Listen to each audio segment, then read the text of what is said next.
Welcome back to my YouTube channel Lajawab TV dramas. آج ہم جانے جہاں ڈرامہ کی نئی ایپیسوڈ کے بارے میں آپ سے رائے لیں گے اور آپ کو رائے دیں گے۔ ڈرامہ سیریل جانے جہاں میں عائزہ خان ایک معصوم سی لڑکی کا رول ادا کر رہی ہیں۔ ڈرامہ سیریل میں علی عباسی عائزہ خان کے ساتھ ہیں۔ حمزہ علی عباسی شاہرام کا رول ادا کر رہے ہیں۔ شاہرام مراد شاہ کے بیٹے بتائے گئے ہیں۔ شاہرام مراد شاہ کے بڑے بیٹے ہیں اور تبریز ان کے چھوٹے بیٹے ہیں، جبکہ شاہرام سگے بیٹے ہیں اور تبریز سوتیلے بیٹے ہیں۔ جیسے ہی مراد شاہ کا انتقال ہوتا ہے تو شاہرام ان کے صدمے میں چلے جاتے ہیں، انہی کے کمرے میں جا کر لیٹ جاتے ہیں اور سارا دن کمرے سے باہر نہیں آتے۔ ان کے ملازمین ہاشم ان کو کھانا ان کے کمرے میں ہی دے کر آتے ہیں۔ ان کے اس رد عمل سے ان کی سوتیلی ماں اندر ہی اندر بڑی خوش ہوتی ہے کہ شاہرام اگر گھر پر ہی رہا تو سارا کاروبار، فیکٹریاں وغیرہ میرا بیٹا یعنی تبریز ہی سنبھالے گا۔ جان بوجھ کر ہی شاہرام کو کمرے سے باہر نہیں نکلنے دیتی، مگر یہ ڈرامہ ایک دیہی علاقے میں ہے۔ شاہرام ایک دیہی سے علاقے میں رہنے والا انسان ہے اور مراد شاہ اس علاقے کے لیے بہت زیادہ کام کرتا تھا، اس لیے ان کا بیٹا شاہرام بھی اس علاقے کے لوگوں کی بہت زیادہ مدد کرتا تھا۔ شاہرام پچھلے 6 ماہ سے اپنے کمرے میں، اپنے بابا کے کمرے میں بالکل بند ہو کر رہ جاتا ہے، لیکن جب اسے اہل محلہ والے بتاتے ہیں کہ تمہاری فیکٹری کے ملازمین بہت پریشان ہیں اور تمہارے اہل محلہ بھی بہت زیادہ پریشان ہیں، تمہیں مراد شاہ کا بیٹا ہونے کی وجہ سے اپنے سارے فرائض انجام دینے چاہئیں۔ دوسری جانب ماہنور نوری عائزہ خان جس کریکٹر میں ہیں، عائزہ خان شاہرام کے پاس آتی ہیں اور ان سے کہتی ہیں کہ میں یہاں پر ایک اسکول بنانا چاہتی ہوں۔ ایک آدھا ادھورا اسکول تو علاقے میں موجود ہے، وہ وہاں پر پڑھانے کی خواہش ظاہر کرتی ہیں تو شاہرام سے ملاقات ہوتی ہے۔ شاہرام سے بات کرتے کرتے شاہرام کی طبیعت بگڑ جاتی ہے تو نوری گھر کو واپس لوٹ جاتی ہیں۔ اگلے ہی دن نوری اپنے بابا کو ایک سینری گفٹ کرتی ہیں کہ یہ آپ اپنی شاپ پر لگائیں، اور بتا دیتی ہیں کہ میں نے صبح جلدی ہی حویلی جانا ہے۔ اس پر اس کا باپ کہتا ہے کہ تم کافی ضدی ہو، مطلب کہ تم نہیں مانو گی۔ تو وہ انہیں بتاتی ہے کہ میری جب شاہرام سے ملاقات ہوئی تو بات ادھوری رہ گئی تھی، میں نے ان سے دوبارہ بات کرنی ہے۔ دوسری جانب شاہرام کے چھوٹے بھائی یعنی سوتیلے بھائی تبریز کا کریکٹر بہت ہی زیادہ خراب ہے۔ اس نے فیکٹری میں لوگوں کی تنخواہیں روک رکھی ہیں، وہ سارا پیسہ عیش و عشرت میں گزارتا ہے، لڑکیوں کو طاقتا رہتا ہے، ان کے لیے پیسہ خرچ کرتا ہے، مگر فیکٹری میں کیا ہو رہا ہے اس سے اسے کوئی سروکار نہیں۔ اس کی یہ ساری شکایات اس کی ماں تک بھی آتی ہیں اور شاہرام تک بھی پہنچ جاتی ہیں۔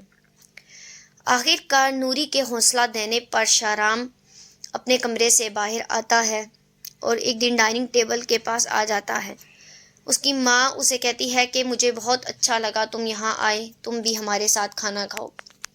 کھانا کھانے کے دوران شاہرام تبریز سے کہتا ہے کہ مجھے بہت زیادہ کمپلینٹس آئی ہیں کہ اب تک فیکٹری میں کسی کو بھی تنخواہ نہیں ملی۔ اس پر تبریز بگڑ جاتا ہے اور کہتا ہے ہاں 6 ماہ سے آپ کمرے سے باہر نہیں آئے اور آپ کو باہر کے حالات کے بارے میں بہت زیادہ پتہ چل چکا ہے۔ میں اکیلا فیکٹری بھی سنبھال رہا ہوں، سارے مسئلے مسائل دیکھ رہا ہوں، فیکٹری کے ملازمین کی تنخواہ کے علاوہ 1000 خرچے باہر کے بھی ہیں، وہ آپ کو نظر نہیں آتے۔ اس پر تبریز کی ماں اسے چپ کروا دیتی ہے اور وہ کھانا کھاتے ہوئے اٹھ کر چلا جاتا ہے۔ شاہرام بھی کہتا ہے ہاں یہ ٹھیک کہہ رہا ہے، میں کمرے سے ہی باہر نہیں آیا، مجھے اب خود توجہ دینی پڑے گی۔ شاہرام کی ماں چاہتی ہے کہ شاہرام کمرے سے باہر ہی نہ نکلے اور اس کا سگا بیٹا تبریز ہی یہ سب کچھ سنبھالے۔ ماں نے اپنی ایک بھانجی زینت کو بھی گھر پر بلوایا ہوا ہے اور وہ زینت سے کہتی ہے کہ کیا ہی اچھا ہو جائے کہ میرے جیسی ٹھاٹ باٹ والی زندگی تمہیں بھی مل جائے، اور یہ تبھی ممکن ہے کہ تم شاہرام کے دل میں اپنی جگہ بنا لو۔ زینت شاہرام کے کمرے میں جاتی ہے، اسے حال حوال پوچھتی ہے اور اس سے کہتی ہے کہ آپ کو مجھ سے کوئی بھی کام ہو تو آپ مجھ سے کہہ سکتے ہیں، میں آپ کا کوئی بھی کام کرنے کو تیار ہوں۔ اس پر شاہرام اسے کہتا ہے مجھے اچھا نہیں لگتا مہمانوں سے کام کروانا، وہ چلاتے ہوئے اپنے نوکر ہاشم کو آواز دیتا ہے اور اس سے کھانا منگوا لیتا ہے۔ تبریز اپنی ماں پر غصہ کرتا ہے کہ آپ نے کیوں کہا کہ مجھے شامیر کے سامنے نہیں بولنا چاہیے، شامیر کون ہوتا ہے ہمارے معاملوں میں بولنے والا؟ تو اس کی ماں اسے کہتی ہے کہ جو کام آرام سے طریقے سے ہو سکتا ہے اسے چیخ کے کرنے کا کیا فائدہ؟ تم شہرام کے دل میں اپنی جگہ بناؤ تو وہ خود بخود سب کچھ تمہارے حوالے کر دے گا۔ اگر شہرام یہاں سے ٹھیک ہو کر فیکٹری تک چلا گیا تو کچھ بھی تمہارے ہاتھ نہیں آئے گا۔ نوری نے بھی شہرام سے دوبارہ ملنے کا فیصلہ کر لیا ہوتا ہے۔ وہ صبح صبح حویلی پہنچ جاتی ہے۔ حویلی میں پہنچتے ہی ایک ملازمہ اسے روک لیتی ہے اور کہتی ہے کہ آپ اندر نہیں جا سکتی۔ تو وہ اسے کہتی ہے مجھے بی بی جی نے بلایا ہے۔ حویلی کی بہت ہی مشہور ملازمہ اور بڑی ملازمہ جو شاکرا ہے اسے وہیں پہ روک لیتی ہے۔ شاکرا اندر جاتی ہے اپنی بیوی کے پاس اور اسے پوچھتی ہے کہ وہی لڑکی آئی ہے جو شہرام صاحب سے ملنا چاہتی تھی۔ تو بی بی صاحبہ اسے کہتی ہیں کہ ان سے کہہ دو ابھی شہرام سو رہا ہے، انتظار کریں۔ شاکرا کہتی ہے چلیں میں ان کو بتا دوں، تو وہ اسے کہتی ہے بتانے کی ضرورت نہیں، اسے انتظار کرنے دو، تم اپنا کام کرو۔ نوری باہر بیٹھی انتظار کر رہی ہوتی ہے۔ انتظار کرتے کرتے 5 گھنٹے گزر جاتے ہیں۔ نوری جب وہاں سے جانے لگتی ہے تو اندر کھڑکی سے شہرام کی نظر نوری پر پڑ جاتی ہے۔ وہ فوراً سے باہر آتا ہے اور ہاشم کو بھگاتا ہے کہ اس کو روکو۔ ہاشم اس کو روک لیتا ہے تو شہرام اس کے پاس آ کر کہتا ہے میں بہت ہی زیادہ شرمندہ ہوں کہ آپ کو اتنا انتظار کروانا پڑا، چلیں جو بات پہلے ادھوری رہ گئی تھی وہ پوری کر لیتے ہیں۔ اور ہاشم کی طرف اشارہ کرتے ہوئے کہتا ہے تم فوراً ان کے کھانے پینے کا انتظام کرو۔ نوری اس سے کہتی ہے کہ میں چاہتی ہوں کہ میں بچوں کو پڑھاؤں۔ شہرام اس سے کہتا ہے کہ میں جانتا ہوں وہ اسکول ابھی مکمل نہیں ہوا اور اسے مکمل کرنے میں کم از کم 3 سے 4 مہینے لگ سکتے ہیں۔ اگر میں آج سے بھی کام شروع کرواؤں تو بہت ٹائم لگ جائے گا۔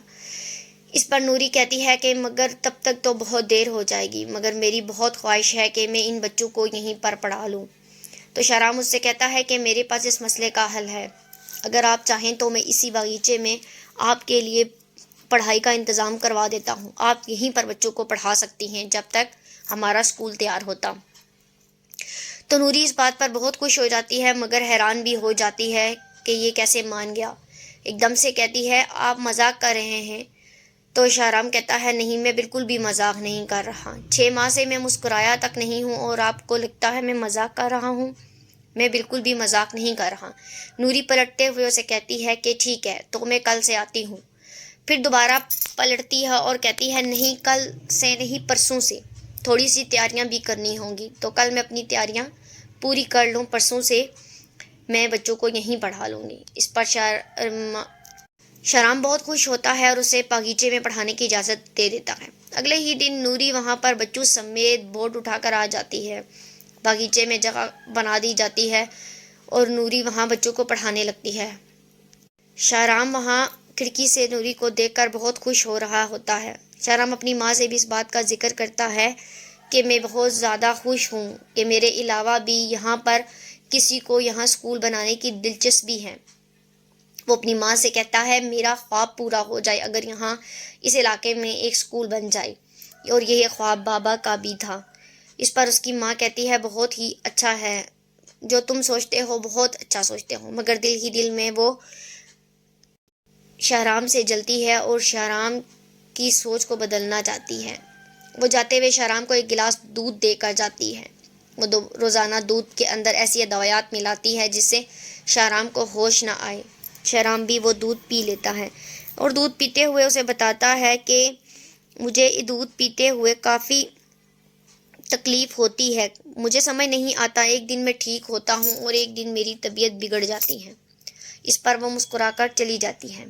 دوسری جانب اس کی بھانجی بھی بہت زیادہ جلتی ہے جب وہ نوری کو دیکھتی ہے اور یہ دیکھتی ہے کہ نوری کو شہرام کتنی توجہ دے رہا ہے۔ وہ اپنی خالہ سے اس بات کی شکایت کرتی ہے تو وہ اسے کہتی ہیں تم کس چیز سے جل رہی ہو، اس لڑکی کے یہاں پڑھانے سے یا پھر اس لڑکی کی خوبصورتی سے؟ اسی پر ڈرامہ سیریل 6 کی جانے جہاں کی ایپیسوڈ نمبر 6 کا اینڈ ہوتا ہے۔ آپ اپنی قیمتی رائے کا اظہار ہمارے کمنٹس باکس میں ضرور کیا کریں۔